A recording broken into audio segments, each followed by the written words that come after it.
what's up? Welcome to my YouTube channel. Kung hindi pa po kayo nakasubscribe sa aking YouTube, ako po'y naglalambing na sa inyo na sana po masubscribe ninyo at syempre huwag pong kalimutan pindutin ang ating bell button para updated po kayo sa aking mga video.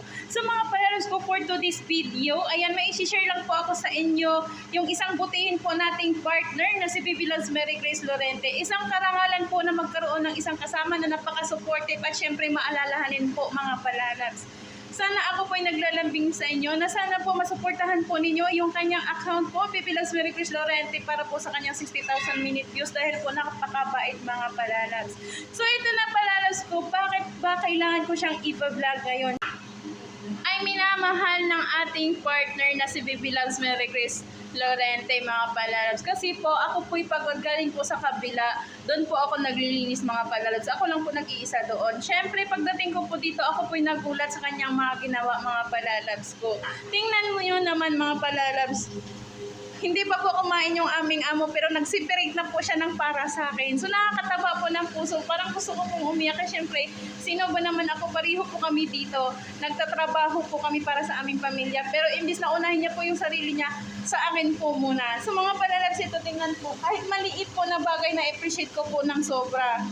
So ayan mga palalabs, parang gusto kong umiyak kasi syempre, oo, pagod at gutom ako. Pero naiisip ko na, sino ba naman ako para ipagtabi na imbes na sarili niya na lang ang unahin ay ako pa rin. So Bibi Loves, thank you so much. Iyak pa tayo. Ayan siya mga palalabs. Ayan si Bibi Loves, napaka-supportive po talaga niyan mga palalabs ko.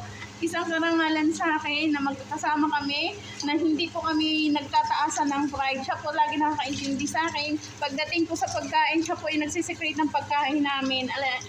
Ako po siyempre, yung puso ko parang kinukurot. Di ko alam, di ko naintindihan. Basta ayan lang mga palas. I-share ko po sa inyo kung bakit ako nagbablog. Para naman po makilala nyo si Bibi Loves Mary Grace Lorente na napakabait na napakasipag pa at saka napakataas ng kanyang pasensya. So sana po mga palalabs ako po'y makalambing sa inyo na sana po dalawin nyo po yung kanyang page ay kanyang account Mary Grace Lorente at supportahan nyo po pag siya po ay nagla-live. Napakabait po niyan mga palalabs. Sana po mamonetize na po ang kanyang account Mary Grace Lorente. Maabot niya na po yung 60,000 minute views. So ayan lang mga palalabs. Thank you for watching. Sana po masuportahan niyo po yung ating YouTube channel para naman po lumaganap yung ating YouTube.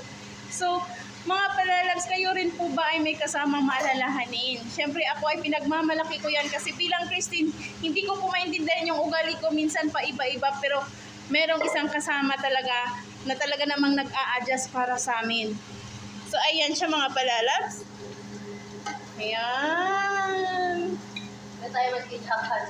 Yeah, parang kasi parang ang sarap sa pakiramdam. Alam mo yung maliit na bagay pag nagpapasalamat tayo, nakakatuwa. Ano naman po yung kilala naman ng mga nakasama ko na. Yan, halos lahat po kami ginaganyan niya. Ganyan siya kabait mga palala. Alam naman po nila ugali ko. Sino po yung mga nakakasama ko, alam nila yan. Pinagtabi ba naman ako ng soap mga palalabs? Tingnan nyo naman. Ang bait ng kasama ko. Hmm.